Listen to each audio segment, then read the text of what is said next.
The moment my ex looked the judge dead in the eye and said, "She's unstable. She lies to our daughter. I want full custody." I felt the air leave my lungs. He said it so calmly, like he was stating a fact. And the judge, she looked like she believed him. I wanted to speak. I wanted to scream, cry, explain, something. But nothing came out. I sat there, heart racing, frozen in that hard courtroom chair while the man who used to tell me he loved me painted me as a danger to the one person I love more than anything, my daughter. Mila sat behind me, holding my mother's hand. She's only 7, but she watched everything. Her wide brown eyes locked onto mine. She could see it. She could feel it. I was drowning and no one was throwing me a rope. Damon, my ex-husband, wore a navy blue suit like he was about to give a TED talk. Calm, smooth, perfectly rehearsed. The same man who used to scream at me in the car over the wrong takeout order now sat in front of a judge, looking like the picture of responsibility. He was charming. He always had been. That was the problem. The judge asked me if I had anything to say in response. I opened my mouth, but all that came out was a shaky breath. My lawyer glanced at me, silent. The courtroom was dead quiet. My hands trembled. I was about to lose my daughter, and it felt like no one could see what was really happening. Then I heard a voice, small, clear and steady, from behind me. "Your Honor, I brought a video from Daddy's phone. I think you should see it." Everything stopped. The gallery turned. The bailiff looked confused. Damon's face drained of color.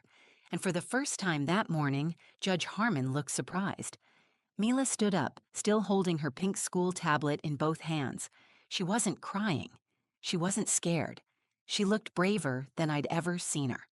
She walked up to the front, past the wooden benches, past the man trying to take her away from me, and handed the judge her tablet. I didn't even know she had it with her. I didn't know what she recorded. I didn't even know she knew how to record on Damon's phone, but I knew something had just changed. The judge took the tablet. "What is this?" she asked. Mila's voice was soft but confident. "From last weekend, Daddy said those things when I was supposed to be asleep, but I wasn't. I heard him, and he was really mad. And I thought, if you didn't believe Mommy, maybe you'd believe him." My heart cracked open. My daughter had done what I couldn't. She stood up. She spoke the truth. And suddenly, the courtroom, the place where I felt the smallest, belonged to her. Before the courtroom, before the suit and the silence and the judge's cold eyes, before the video, there was just us, me and Mila. Our apartment wasn't big. It had 2 bedrooms, 1 bathroom, and the kind of creaky floors that groaned every time you crossed them after 10 at night. But Mila didn't mind. She loved it. She called it our nest. She said the pink curtains in her room made it look like the inside of a cotton candy cloud. Most nights, she'd lie on her bed with her stuffed penguin, Pepper, and ask me to read 2 stories instead of 1. I always said yes. I worked from home as a freelance graphic designer, which paid just enough to keep us afloat. My mom, Carolyn, lived a few blocks away and helped watch Mila when I had deadlines. She's the kind of mom who doesn't always say the right thing, but always shows up. She'd bring lasagna unannounced, scrub my bathroom when I wasn't looking, and tell me, "You're doing better than you think, Aria." And for a while, I believed her. Mila was 7, smart, soft-hearted, and observant in ways that made adults uncomfortable. She asked questions that made you think twice before lying. She once caught me crying in the kitchen late at night and didn't say anything. She just brought over her blanket and wrapped it around my shoulders. That was the kind of child she was. Our favorite thing was the truth jar. I started it when Damon and I first split. I told her that anytime she had a question or wanted to talk about something confusing or scary, she could write it down and put it in the jar. We'd read 1 note together each night. Some were silly. "Why do people snore?" Others cut deep. "Will Daddy stop loving me if I stay with you?" I told her the truth, always, no matter how much it hurt. The divorce hadn't been clean. Damon wanted control more than he wanted custody. He agreed to joint custody on paper, but in practice, he pushed for more. He questioned every parenting decision I made, criticized what I fed her, complained if I picked her up 2 minutes late. And during his weekends, Mila would come home withdrawn and quiet. Sometimes she wouldn't talk to me at all until Tuesday. I brought it up in court, but Damon knew how to present himself. He was a former college athlete turned sales executive, the kind who made people laugh and remembered everyone's name. He wore confidence like a second skin. In public, he was all smiles. In private, he could snap over spilled juice or a missing charger. I kept track. I documented everything: emails, messages. I had a folder full of texts where he accused me of being unstable, where he called me names no child should hear their father use about their mother, but I never showed those to Mila. I thought I was protecting her. One night, after a particularly tense drop-off, Mila asked if I ever got scared around Daddy. I paused. She looked down at her cereal and said, "I do. But I think I'm not supposed to say that." That night, I couldn't sleep. I stared at the ceiling and wondered if I had failed her by not fighting harder, by trying too hard to keep things peaceful. A few weeks later, Damon filed for full custody. He said I was emotionally damaging Mila, that I lied to her about him, that I couldn't provide stability. His lawyer submitted statements claiming I was erratic, unreliable, and mentally unfit to co-parent. When I read those documents, my hands shook. I had to sit on the floor. Carolyn sat beside me, held my wrist, and said, "You have the truth." That's enough. I wanted to believe her. But in court, truth isn't loud. It's buried in evidence and twisted into strategy. Damon's lawyer painted a picture of a woman unraveling. My lawyer told me not to get emotional, not to speak unless asked, not to interrupt. But inside, I was screaming. Mila saw it all. Every tear I tried to hide, every time I whispered, "It's going to be okay," even when I wasn't sure it would be. I didn't know she was watching that closely. I didn't know she was listening. I didn't know she was planning anything at all. She was only 7. But somehow she understood what none of us had said out loud. She knew the truth mattered, and she knew the court needed to see it for itself. The custody hearing was set for a Monday morning. I barely slept the night before. Mila had fallen asleep clutching Pepper, her stuffed penguin, and I sat beside her bed until sunrise, just watching her. My chest felt heavy, like something was pressing down on it. I knew this wasn't just a legal matter. It was a fight for her life as she knew it, for the one thing I had poured every piece of myself into protecting. That morning, my mom came with us. She wore her church scarf, the silky one she only pulled out when she needed courage. I think she knew I didn't have much left in me. Mila wore a blue dress with sunflowers on it and packed her school tablet in her backpack like she always did. She didn't say much in the car. She just stared out the window, humming a tune I didn't recognize. When we walked into the courthouse, Damon was already there. He was wearing the same navy suit he wore to our wedding rehearsal dinner, only this time there was no warmth behind his smile, just calculation.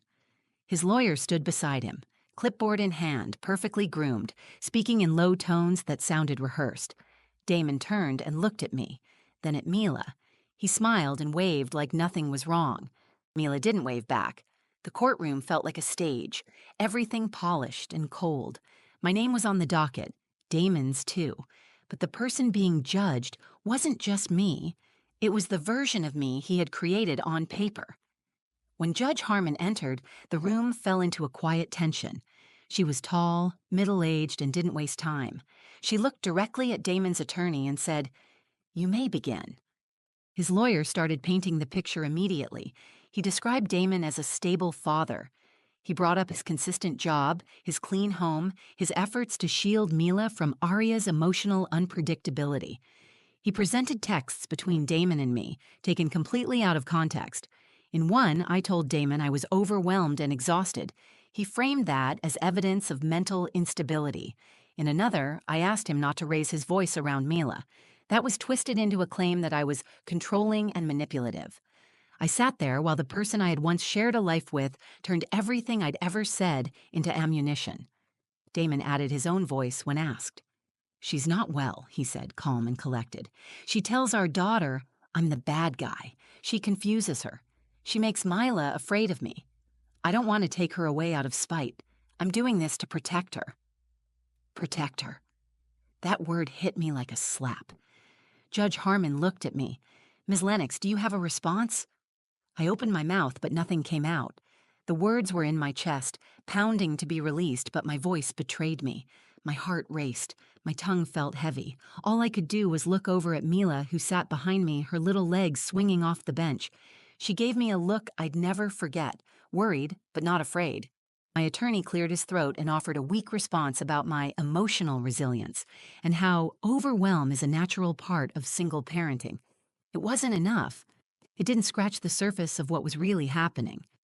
No one mentioned the time Damon cursed at me on the phone while Mila was in the room. No one asked why Mila started bedwetting again after his weekends. None of that made it into their version of the story. The judge nodded slightly, scribbling notes. And then Damon stood again and said, "Your Honor, I want full custody. I believe my daughter is being emotionally harmed, and I don't think shared custody is in her best interest anymore." I felt the walls closing in. My breath shortened. My hands clenched the arms of my chair. I looked at Mila again, unsure how I could protect her from what was unfolding right in front of her. That's when Mila let go of my mom's hand, stood up, and walked forward. She didn't ask for permission. She didn't hesitate. "Your Honor," she said, "I brought a video from Daddy's phone. I think you should see it." The room fell still. Damon's face went blank. My mom gasped. I turned in my seat, eyes wide. Mila stood there, holding her school tablet, shoulders square, voice steady. Judge Harmon looked at her. "Excuse me?" Mila held the tablet up a little higher. "It's from last weekend. He didn't know I was awake, but I was. I heard what he said, and I thought it might matter." No one spoke. Not Damon, not his lawyer, not the judge. And for the first time since the hearing began, I felt something shift. Mila had brought more than a video. She had brought the truth into the room, and everyone felt it. Mila stood in the center of the courtroom holding her tablet like it was a shield. Her sunflower dress looked a size too small, the hem grazing her knees, but she didn't fidget. She didn't look back for reassurance. She stood alone, facing the judge. "I brought a video from Daddy's phone," she said again. "I think you should see it." Judge Harmon glanced at the bailiff. "Bring it here," she said. Mila walked the few steps forward and handed the device to the bailiff, who then gave it to the judge. The silence stretched across the room like a tight rope. Damon's jaw was set, his lips pressed into a thin, unreadable line. His lawyer looked from him to the tablet and back again. Neither of them moved. The judge turned the screen toward herself and tapped the play button. For a moment, there was nothing. Just the sound of ambient noise, the kind of distant hum you hear late at night when the world outside has gone still. Then came his voice, loud, harsh. Not the smooth, composed tone he had used just minutes earlier in court. It was unmistakably Damon. He was yelling, "You think you're so smart, huh? Go ahead, try telling anyone, see what happens. You'll end up living in some foster home, and don't think your precious mother can save you. She's pathetic." A chair scraped, a plate clattered. Mila's voice, quiet and frightened, whispered, "I'm sorry." He cut her off. "Don't talk back. You're lucky I even let you come over. If you say a word to her, I swear—" The judge hit pause. She didn't say anything right away. She just sat there, staring at the frozen screen. Damon shifted in his seat.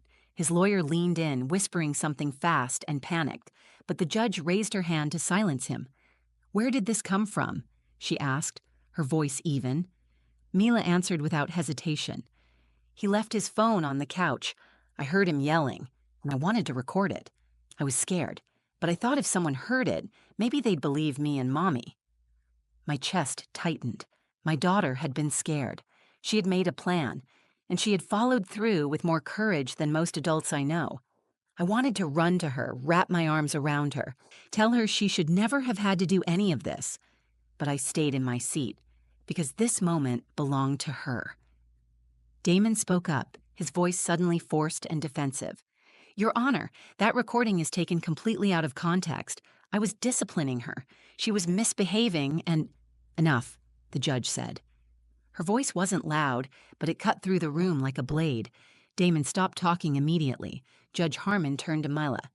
"Thank you for being brave," she said. "You can go back to your seat." Mila nodded and walked back, her steps slower now, the weight of the moment beginning to show in her shoulders. My mother pulled her into her lap and held her tightly. The judge looked at me. "Ms. Lennox, do you have anything else to add?"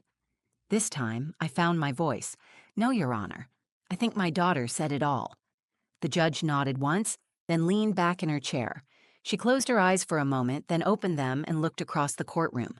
In light of this evidence, I'm calling for an immediate review of all custody arrangements. Until that is completed, full temporary custody will be granted to Ms. Lennox. Supervised visitation only for Mr. Blake.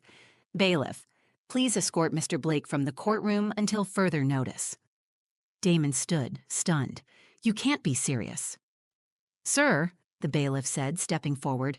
He looked like he wanted to argue, but instead, Damon turned and walked out, his lawyer scrambling behind him. The courtroom emptied slowly after that, but we stayed seated. Mila was quiet, head resting against my mom's shoulder. I finally stood and walked over to them, kneeling beside her. You were so brave, I said. She nodded, but didn't speak. I could see it hitting her now, the weight of what she had done. She hadn't just told the truth. She had stood up to someone who had spent years teaching her to stay silent, and in doing so, she had changed everything. The moment Damon walked out of that courtroom under the bailiff's watch, the entire atmosphere shifted. It felt like someone had cracked a window open in a room where we'd all been holding our breath. I could finally inhale, not fully relaxed, but enough to remember that I still had a voice and a heartbeat. The judge left the bench shortly after issuing her order. Her expression never changed, but I saw something different in her eyes when she looked at Mila. A quiet recognition. Not pity, not surprise. Respect. I gathered our things slowly, my fingers trembling slightly as I packed up Mila's bag. She was still curled into my mother's arms, exhausted but alert. Her tablet rested beside her on the bench, the screen still dark after the video. I reached for her hand. Do you want to come with me? I asked.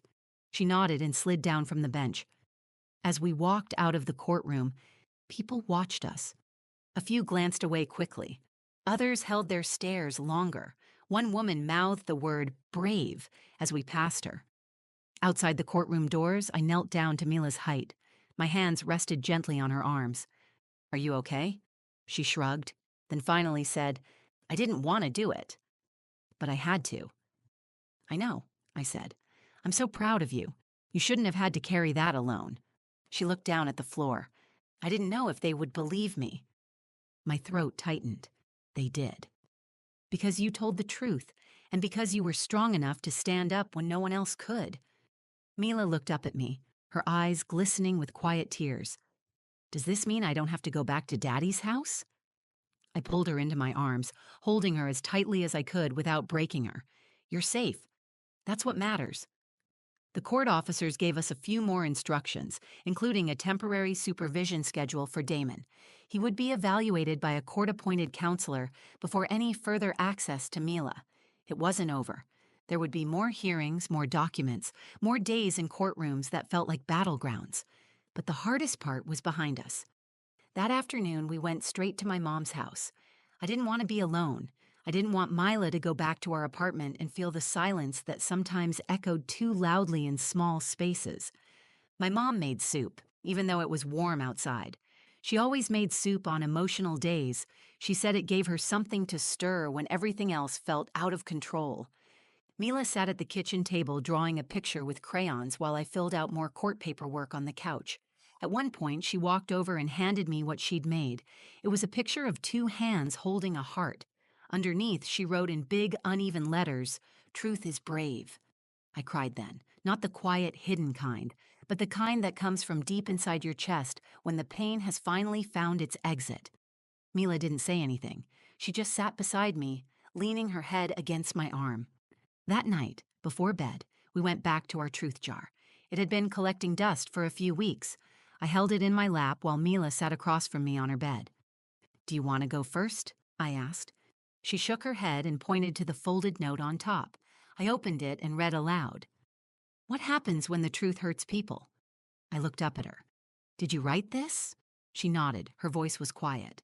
I didn't want to hurt Daddy. I just didn't want to be scared anymore. I reached across and took her hand. The truth can hurt sometimes, but silence hurts more. What you did today didn't hurt anyone. You protected yourself. You protected us. That's not wrong. She stared at the jar for a few seconds, then whispered, I think we should keep doing this.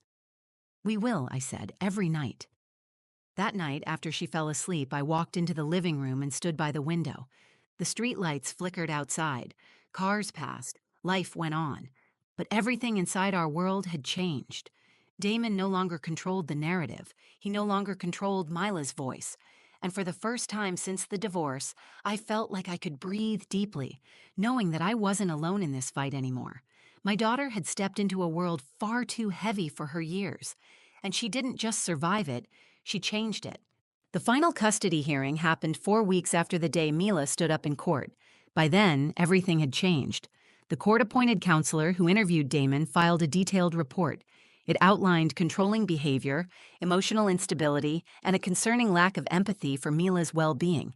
He denied everything, of course, but the video spoke louder than any of his words ever could. Combined with Mila's statement, it was enough for the court to remove his unsupervised custody rights. When the judge read her final decision, I sat quietly holding my breath again. But this time, it wasn't from fear, it was from hope. Full physical and legal custody was granted to me. Damon would have strictly supervised visits twice a month at a neutral center with trained professionals. There would be no overnight stays, no more closed-door weekends, no more whispered threats. Mila's voice had shattered that illusion forever. We left the courthouse in silence that day. Mila held my hand as we walked down the long steps outside. My mother walked beside us, her purse swinging against her hip, eyes scanning the sidewalk for Damon, though we knew he wouldn't come near. He hadn't spoken to me since the first hearing. I was fine with that. Later that evening, we went to a small diner Mila loved, the one with the red booths and animal-shaped pancakes. She sat across from me and asked, "Is it over now?" I didn't lie. "It's safer now," I said. "We're not done growing through this, but we're not afraid anymore." She nodded and stirred her chocolate milk with her straw. "I'm glad I told. So am I." There are days I still replay the courtroom in my head, the way Damon's face changed when Mila spoke, the way her voice, clear and calm, carried more weight than any legal argument made that day. My daughter reminded me that strength doesn't always come from shouting louder. Sometimes it comes from being brave enough to speak when you're not sure anyone will listen. In the weeks after the final ruling, I started therapy again. Not because I was falling apart, but because I finally had space to process what I had survived. I realized I had spent so long trying to stay afloat that I never learned how to feel safe again. That would take time. But now, I had the time. Mila began drawing more. Her sketches changed. They used to be full of houses with no windows and stormy skies. Now she draws trees with roots and kids holding hands. She drew a picture of the truth jar and taped it to her bedroom wall. Every night she reminds me to check it. One night I pulled out a note that said, "Do brave people still get scared?" I smiled and told her, "Yes. They just don't let fear be the end of the story." She wrote another one a few days later. "Can kids protect grown-ups too?" I looked at her and said, "You did." I tell this story because there are women out there right now sitting in silence, wondering if the truth will ever be enough, wondering if anyone will believe them over the person who knows how to perform the right version of themselves in public. I tell this story because sometimes the truth doesn't come from a lawyer or a courtroom argument. Sometimes it comes from a child who's seen more than she should have, and who decides that staying quiet is no longer an option. I used to think being a good mother meant shielding Mila from everything hard and painful. Now I know it means standing beside her through it, teaching her to tell the truth, letting her see me cry, then showing her what it looks like to get back up. We still have our hard days, but they don't define us. We are not the scared versions of ourselves that Damon tried to trap us in. We are loud when we need to be. We are quiet when we choose to be. And we are free. Mila saved us both that day. She didn't just bring the truth into that courtroom. She brought the light. And for the first time in years, I didn't feel like I was losing her. I felt like I was meeting her for the first time. If you're still here, thank you for listening. This wasn't an easy story to tell, but I believe stories like this need to be told, because somewhere out there, another mother is sitting in silence, thinking no one will believe her, and maybe she just needed to hear this. If this story moved you, please like the video, share it with someone who needs it, and leave a comment. I read them, and they mean more than you know. And if you want to hear more real stories, raw, honest, and full of heart, Subscribe to the channel and turn on notifications. There's more to come. Thanks again for being here. Stay brave, stay kind, and never forget that the truth matters.